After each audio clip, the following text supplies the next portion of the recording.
امریکہ نے چونکہ شرائط بہت سخت کر دی. امریکہ نے کہا ہے کہ جناب جب تک آپ تیل روس سے خریدتے رہیں گے، آپ روس سے تیل خریدنا نہیں چھوڑیں گے تو ہم آپ کے ساتھ ڈیوٹیز میں اضافہ کرتے چلے جائیں گے. برآمدات 50% ڈیوٹی کے بعد اب اس قابل نہیں رہیں کہ ان کو امریکہ میں فروخت کیا جائے. ان مصنوعات کے لیے کون کون سے ایسے ممالک ہیں جو بھارت کو ریپلیس کر سکتے ہیں؟ کچھ مصنوعات ہیں جو بھارت سے گڈز کی صورت میں، سامان کی صورت میں امریکہ جاتی ہیں.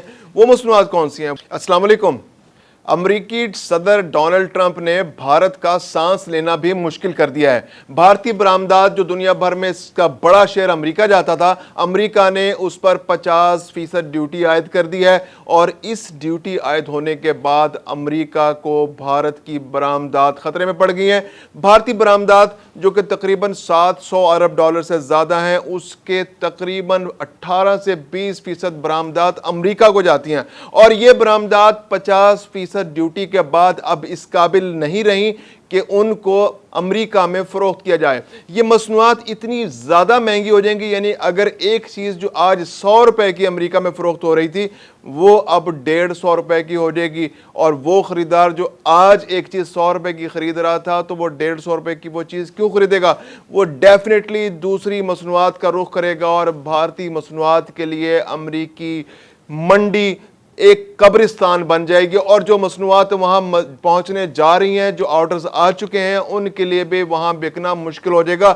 اور اب وہاں کے کنزیومرز اور وہاں کے جو امپورٹرز ہیں وہ ڈیفینیٹلی دوسری منڈیوں کا رخ کریں گے. اور ایسے میں وہ ممالک جو اسی طرح کی مصنوعات جو بھارت سے جاتی ہیں، یعنی بھارت سے اب یہ جاننا ہوگا کہ ایسی کون سی مصنوعات ہیں جو بھارت سے امریکہ جاتی تھیں، اور اب ان مصنوعات کا کیا مستقبل ہے، اور ان مصنوعات کے لیے کون کون سے ایسے ممالک ہیں جو بھارت کو ریپلیس کر سکتے ہیں. آج کے ویلاگ میں ہم اسی موضوع پر بات کریں گے.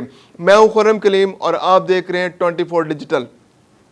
اگر ہم غور کریں بھارت کی برآمدات کا تو تقریباً 700 سے $750 ارب کی برآمدات بھارت کی ہیں دنیا بھر میں، جس میں اس کا سب سے بڑا پارٹنر جو ہے وہ امریکہ ہے. تقریباً ان برآمدات میں سے 18 سے 20%، یعنی کہ آپ یوں سمجھیے کہ تقریباً 87 سے 90 ارب ڈالر کی برآمدات بھارت کی جو ہے وہ امریکہ میں ہوتی ہیں. اس میں دو طرح کی برآمدات ہیں. ایک برآمدات وہ ہے جو سروسز سیکٹر میں ہے، اور ایک ہے گڈ سیکٹر میں. سروسز سیکٹر تو بہت اسپیسیفک ہے کہ آپ نے ایک خاص قسم کی خدمات آئی ٹی کے شعبے میں، کال سینٹر کے شعبے میں وہ مصنوعات دیتے ہیں، یعنی کہ وہ سروسز پرووائڈ کرتے ہیں، جس کے بدلے بھارت کو زر مبادلہ ملتا ہے. تقریباً $45 ارب کا زر مبادلہ ہر سال بھارت کما رہا ہے امریکہ سے صرف. اچھا، کچھ مصنوعات ہیں جو بھارت سے گڈز کی صورت میں، سامان کی صورت میں امریکہ جاتی ہیں. وہ مصنوعات کون سی ہیں؟ وہ مصنوعات ہیں جیولری، جو جواہرات ہیں، جو یہ بھارت جو ہے اس کا سب سے بڑا پروڈیوسر ہے. یعنی جو یہاں پر پتھر نکلتے ہیں، قیمتی پتھر نکلتے ہیں، ان کو وہ موڈیفائی کر کے، ان کو خوبصورت بنا کر، تراش خراش کر کے امریکہ بھجواتے ہیں، اور اس کی بہت بڑی مارکیٹ امریکہ کے اندر ہے. تقریباً ہر سال 10 سے 15 ارب ڈالر کے یہ قیمتی پتھر جو ہے بھارت سے امریکہ جاتے ہیں. اس کے علاوہ ٹیکسٹائل گڈز کا ایک بہت بڑی مارکیٹ بھارت سے امریکہ جاتی ہے، اور یہ مصنوعات امریکہ میں بہت پسند کی جاتی ہیں. اس کا بھی شیئر تقریباً 10 ارب ڈالر کے آس پاس ہے. اس کے علاوہ چمڑے کی مصنوعات ہیں. اس کے علاوہ ادویات بہت بڑی مقدار میں جو ہے وہ امریکہ جاتی ہیں. اس کے علاوہ بہت سی مشینری ہے، جو چھوٹی موٹی مشینری ہوتی ہے، جو موٹریں ہوتی ہیں یا اس طرح کی گڈز ہوتی ہیں، وہ بھارت سے امریکہ جاتی ہیں. اب یہ وہ شعبے ہیں جن کے اندر امریکہ جو ہے ڈیپینڈ کرتا ہے بھارت کے اوپر. لیکن اب امریکہ نے چونکہ شرائط بہت سخت کر دی. امریکہ نے کہا ہے کہ جناب جب تک آپ تیل روس سے خریدتے رہیں گے، آپ روس سے تیل خریدنا نہیں چھوڑیں گے تو ہم آپ کے ساتھ ڈیوٹیز میں اضافہ کرتے چلے جائیں گے. اور جو آج ڈونلڈ ٹرمپ نے جو رات کو بات کی، اس میں بھی بڑا کلیئر ہے. انہوں نے کہا جی ابھی تو 8 گھنٹے ہوئے ہیں، ابھی تو ہم نے صرف 25% ڈیوٹیاں آپ پہ مزید لگائی ہیں، 50% لگائی ہیں. دیکھتے جائیے، اگر آپ روس کے ساتھ اپنے تعلقات نہیں توڑیں گے، آپ روس سے تیل خریدنا نہیں چھوڑیں گے تو آپ پر مزید ڈیوٹیاں اور بھی لگ سکتی ہیں. تو یہ تو صرف ایک اشارہ ہے، ایک انڈیکیشن ہے کہ جناب 25 سے 50% آپ پہ ٹیرف لگا ہے، اور اگر آپ بضد رہے کہ ہم روس سے تجارت کریں گے. اب مسئلہ اس کا انڈیا کا یہ ہے کہ اس کی جو پیٹرولیم مصنوعات ہے اس میں سے 36% روس سے آتا ہے. اچانک یکدم بھارت کے لیے اب ممکن نہیں ہے کہ وہ اچانک روس سے اتنی بڑی خریداری ختم کر دے. اور ایک اور بڑا ٹیکنیکل مسئلہ یہ ہے کہ روس کی جو پیٹرولیم جو کروڈ آئل ہے اس کا ٹیکسچر اور طرح کا ہے. جو بھارت کے اندر جو ریفائنریز لگی ہیں وہ روس کے اسپیسیفک کو فالو کرتے ہوئے, روس کے اسپیسیفک ماڈل کو فالو کرتے ہوئے لگی ہیں. اس کے علاوہ بھارت کے اندر ایسی ریفائنریز بھی موجود ہیں جو خلیجی ممالک کے تیل کو, جو اس کا ٹیکسچر روسی تیل سے بالکل مختلف ہے, اس کو بنیاد بنا کر بنائی گئی ہیں. اب وہ ریفائنریز جو روسی تیل کے لیے, روسی کروڈ آئل کو ریفائن کرنے کے لیے بنائی گئی تھی, وہ ساری کی ساری انویسٹمنٹ اس ایک فیصلے کی وجہ سے ضائع ہو جائے گی. یہ صرف تیل کی امپورٹ کا معاملہ نہیں ہے, تیل کو ریفائن کرنے کا معاملہ نہیں ہے, یہ ان فیکٹریوں کے بھی, جو ریفائنریز کے بھی فیوچر کا معاملہ ہے کہ ان کا مستقبل کیا ہوگا. یعنی اگر بھارت امریکی دباؤ میں آ کر روس سے تیل امپورٹ کرنا چھوڑ دے. اس کے علاوہ یہ ہے کہ بھارت بہت بڑی مقدار میں اس کروڈ آئل کو جو روس سے آتا تھا, جو سستے داموں خریدا جاتا تھا, جس میں ایک بیرل کے پیچھے 6 سے 8 بازو کا $10 تک بچایا جاتا تھا, اس کو اپنے یہاں ریفائن کر کے دنیا کے مختلف ممالک میں ایکسپورٹ کرتا تھا, تو وہ ایکسپورٹس بھی بھارت کی رک جائیں گی. تو بہت بڑے چیلنجز بھارت کے سامنے آ گئے. ایسے میں پاکستان کے لیے ایک ونڈو کھلتی ہے, ایک اپرچونٹی بنتی ہے کہ پاکستان وہ مصنوعات, جیسے جیمز اینڈ جیولری کا شعبہ پاکستان کے اندر بہت زبردست شعبہ ہے. پاکستان دنیا کے بڑے ایکسپورٹرز میں پاکستان میں شامل ہے. اگرچہ بھارت بہت بڑا ایکسپورٹر ہے, لیکن پاکستان کے اندر بھی جو جیمز اینڈ جیولری جو ہے وہ کافی بڑی مقدار میں سوات کے علاقے میں, اس کے علاوہ پاکستان کے دوسرے علاقوں میں, جو گلگت بلتستان کے علاقوں میں جیمز اینڈ جیولری کی مائنز ہیں, وہاں سے نکلتا ہے. زمرد بہت اچھا پاکستان کا ہے جو دنیا بھر میں مانا جاتا ہے, تو یہ یہاں سے نکلتا ہے. ان کو اس کی تراش خراش کر کے پاکستان ایک امریکہ کے اندر ایک مارکیٹ بنا سکتا ہے.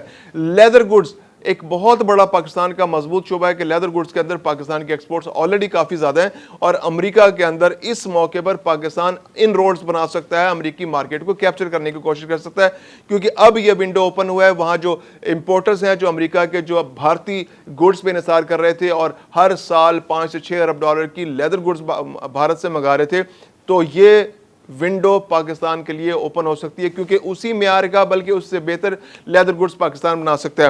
اس کے علاوہ ٹیکسٹائل کا شعبہ, تقریباً 10 سے 12 ارب ڈالر کی ٹیکسٹائل گڈز بھارت سے ہر سال امریکہ جا رہی تھی.